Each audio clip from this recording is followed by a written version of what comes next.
समस्तीपुर और यहाँ जनसुराज से जुड़े हुए मुद्दों की ज्यादा समझ, मेरे से बेहतर समझ हमारे साथी जो हमारे साथ बैठे हैं उनकी है। इसी के साथ मेरी औपचारिक इसकी शुरुआत कर रहा हूँ। आप सब जो चाहे अपना सवाल कर सकते हैं। बहुत बहुत धन्यवाद। नहीं, प्रशांत जी, बिहार का उपचुनाव हुआ, उपचुनाव में आप रहे, अच्छा प्रदर्शन भी हुआ।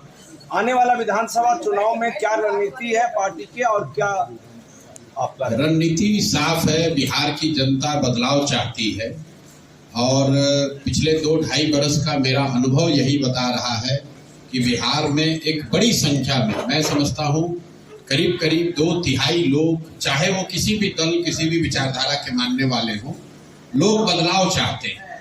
आरजेडी का समर्थक हो या भाजपा का या नीतीश का या कांग्रेस का, लोग बदलाव चाहते हैं।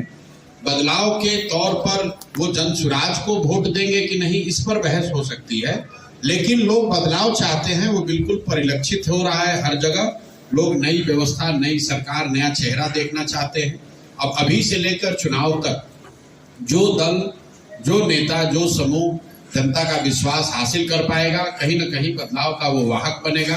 तो जनसुराज की अपनी सोच ये है कि हम लोगों ने जो प्रयास 2-2.5 बरस पहले शुरू किया है, जिसके मूल में ये बात नहीं है कि बिहार में राजनीतिक विकल्प न होने की वजह से, जो पिछले 25-30 साल से लोग सब कुछ जानने समझने के बावजूद विकल्प नहीं होने की वजह से भाजपा के डर से लालू और लालू के डर से भाजपा को जो वोट देते आए हैं, उनके सामने एक सशक्त और ईमानदार विकल्प हो ताकि जनता उस विकल्प को चुन सके। हम लोग उस प्रयास में पिछले 2-2.5 साल से लगे हुए हैं। भगवान ने जो भी बुद्धि शक्ति दी है, सब कुछ लगाकर ये प्रयास किया है कि बिहार की जनता के पास एक स्वच्छ और बेहतर विकल्प हो। अब जनता उस पर क्या निर्णय लेगी वो तो चुनाव में आपको दिखेगा। हम लोग की रणनीति यही है कि जिस ईमानदारी और शुद्धता की मैंने बात पिछले 2-2.5 साल में कही है, उसको छोड़े बगैर राजनीतिक तौर पर एक बेहतर, स्वच्छ, ईमानदार विकल्प जनता के सामने रखा है। प्रशांत जी, आपने कहा था कि आपका जो उम्मीदवार होगा वो वार्ड सदस्य लेवल से जो लगातार काम किया है वो रहेगा। क्या आप दूसरे दल से आए हुए उम्मीदवार को भी अपना बनाएंगे तो फिर आपका आइडियोलॉजी का क्या होगा? बिल्कुल, आप, मुझे खुशी है कि आपको मेरी बात याद है कि जनसुराज में उम्मीदवार कोई व्यक्ति, प्रशांत किशोर या कोई व्यक्तियों का समूह पटना में बैठकर तय नहीं करेगा। जो साथी भी इस विचार को, इस प्रयास को समझकर इससे जुड़े हैं और जुड़कर इसको आगे बढ़ाने में अपना कंधा लगा रहे हैं, वही साथी मिलकर इसके उम्मीदवारों का चयन करेंगे। उम्मीदवारों के, और उसी के तहत आप देख रहे हैं कि जनसुराज, शायद आपने ध्यान नहीं दिया, जनसुराज इस राज्य का पहला ऐसा दल है जिसने उम्मीदवारों की आवेदन की औपचारिक प्रक्रिया अभी शुरू कर रखी है। 12,000 के आसपास लोगों ने आवेदन दिया है बाकायदा फीस भरकर, और लोगों को ये अनुमति दी गई है कि जिन्होंने भी आवेदन की प्रक्रिया पूरी कर ली है वो अपना नाम, अपना कार्यक्रम, अपना प्रोफाइल संभावित उम्मीदवार के तौर पर अपने क्षेत्र में वो प्रचारित कर सकते हैं। और अब जनसुराज की जो केंद्रीय चुनाव समिति है, उस व्यवस्था के तहत अगले 4-5 महीनों में उन सभी साथियों का जो अपने आप को संभावित उम्मीदवार बता रहे हैं या जिन्होंने आवेदन दिया है, उनका मूल्यांकन होगा और जनसुराज से जुड़े हुए लोग, पदाधिकारी, साथीगण, इसके संस्थापक सदस्य, सब लोग मिलकर जिसके नाम पर मुहर लगाएंगे वही जनसुराज का उम्मीदवार होगा। उसमें कोई धन बल का प्रयोग नहीं, कोई अंडर द टेबल डीलिंग नहीं। जनसुराज में कोई आपको नहीं कह सकता है कि हमने पैसे के आधार पर टिकट ले लिया। जनसुराज में आपको ये नहीं दिखेगा कि कोई पैसा देकर टिकट ले गया या पैरवी से टिकट ले गया। जहां तक रह गई बात की दूसरे दल से आने वाले लोगों की, तो भाई जब बिहार में दूसरा कोई विकल्प ही नहीं था तो वोटर के तौर पर भी आप किसी न किसी को वोट देते थे। बहुत सारे अच्छे लोग जो राजनीति करना चाहते हैं वो किसी दल, बेहतर विकल्प के अभाव में किसी दल के साथ थे। अगर वो आज हम लोग के साथ जुड़ रहे हैं तो उस पर प्रतिबंध नहीं लग सकता है। और इस पर व्यापक चर्चा हुई है जनसुराज में 2 बरस कि क्या हम लोग को प्रतिबंध लगा देना चाहिए कि दूसरे दल से आए हुए लोग इसमें चुनाव नहीं लड़ सकते हैं। और सामूहिक निर्णय यह है कि नहीं, प्रतिबंध नहीं लग सकता है। क्योंकि बहुत सारे अच्छे लोग दूसरे दलों में हैं जो कि आकर जन स्वराज के प्लेटफॉर्म को मजबूत कर सकते हैं। लेकिन जो बात मैंने कही है कि बिहार में कोई 1200-1250 तय किया गया है कि ज्यादातर कैंडिडेट जो चुनाव लड़ेंगे वो राजनीतिक पृष्ठभूमि वाले ऐसे लोग नहीं होंगे जो पहले से जिनके परिवार या उनके परिवार के सदस्यगण चुनाव लड़ते रहे।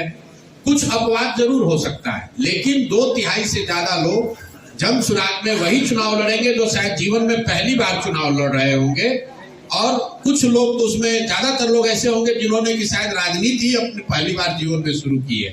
तो बहुत बड़ी संख्या में, मोटे तौर पर बहुत बड़ी संख्या में आपको नए चेहरे, नए राजनीतिक चेहरे आपको जन स्वराज के टिकट पर चुनाव लड़ते हुए दिखेंगे।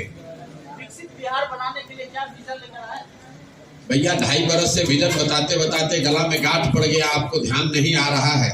तो 3 बातें जो मूलभूत हम लोग कह रहे हैं कि 15 साल से कम उम्र के बच्चों के लिए इतनी अच्छी शिक्षा की व्यवस्था हो कि कोई भी लड़का आगे चलकर बिहार की व्यवस्था पर बोझ न बने, उसको सरकारी मदद की जरूरत न पड़े। 15 साल से 50 साल की उम्र के जो युवा हैं, जो वापस जाकर पढ़ नहीं सकते हैं, जो उनको हर हालत में उनके हाथ में पूंजी उपलब्ध कराया जाए ताकि वो स्वरोजगार कर सकें, अपने लिए रोजगार और इनकम का जरिया पैदा कर सकें। और 60 वर्ष से ऊपर के लोग जो ना पढ़ सकते हैं, ना अब नया कोई रोजी रोजगार कर सकते हैं, वो इज्जत की जिंदगी जी सके, इसलिए कम से कम उनको 2000 रुपए का मासिक सुविधा जरूर सरकार की ओर से दिया जाए। ये 3 बातें हम लोग मूलतः बता रहे हैं। लेकिन पूरे बिहार के विकसित होने की जो बात है, हम लोगों ने कहा है कि पंचायत वाइज योजना बनाकर जारी करेंगे।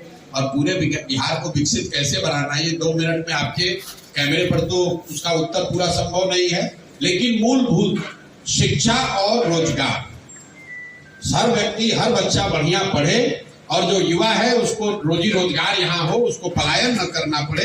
ये मूल बात है जो कि बिहार को प्रगति के रास्ते पर वापस से ला सकता है। आप जो है नीतीश कुमार के साथ में रहे हैं, आजकल जो उनका हरकत है, देखिए नीतीश जी की जो हरकत है या जो उनकी भाव भंगिमा है, जो उनके वक्तव्य हैं, इसको लेकर मैं ज्यादातर पिछले 2-2.5 साल में मैंने कोई वक्तव्य दिया नहीं। सबसे पहले नीतीश जी के स्वास्थ्य को लेकर टीका टिप्पणी उन्हीं के सहयोगी भाजपा के सुशील कुमार मोदी जी ने शुरू की। नवंबर 2023 में पहली बार सुशील मोदी जी ने कहा कि लगता है कि नीतीश जी गंभीर मानसिक रोग से पीड़ित है। उसके बाद से बिहार के करीब सभी नेताओं ने उनके स्वास्थ्य पर टीका टिप्पणी की है। मैंने कभी टिप्पणी नहीं की थी जनवरी तक, लेकिन जनवरी में जब बीपीएससी का आंदोलन चल रहा था, अधिकारियों से या व्यवस्था से हम लोग की बातचीत चल रही थी, तब मुझे इस बात का अधिकारियों के माध्यम से भी फिर से ज्ञान हुआ, समझ आई कि नीतीश जी की मानसिक हालत दिनों दिन इतनी खराब हो गई है कि उनको ज्यादातर विषयों की समझ ही नहीं है, कोई उनको पता ही नहीं चल रहा है कि राज्य में हो क्या रहा है। तब मैंने ये कहा है कि बिहार में अगर कोई सिपाही भी नियुक्त होता है तो उसका मेडिकल जांच होता है।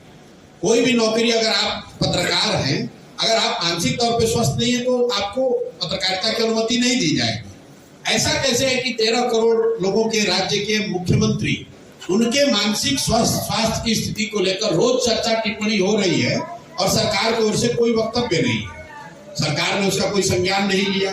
फिर हमने कैमरे पर कहा और आज रिपीट कर देते हैं, नीतीश कुमार शारीरिक तौर से थके हुए और मानसिक तौर पर अस्वस्थ हो गए हैं। और अगर इसका प्रमाण आपको जानना है तो खाली आप खड़े होकर नीतीश कुमार जी से उनके मंत्री परिषद के सदस्यों का नाम पूछ लीजिए। नीतीश कुमार की मानसिक हालत आज ये है कि वो अपने मंत्री परिषद के साथी मंत्रियों का नाम तक नहीं जानते हैं, नहीं याद है उनको, और उनके भरोसे 13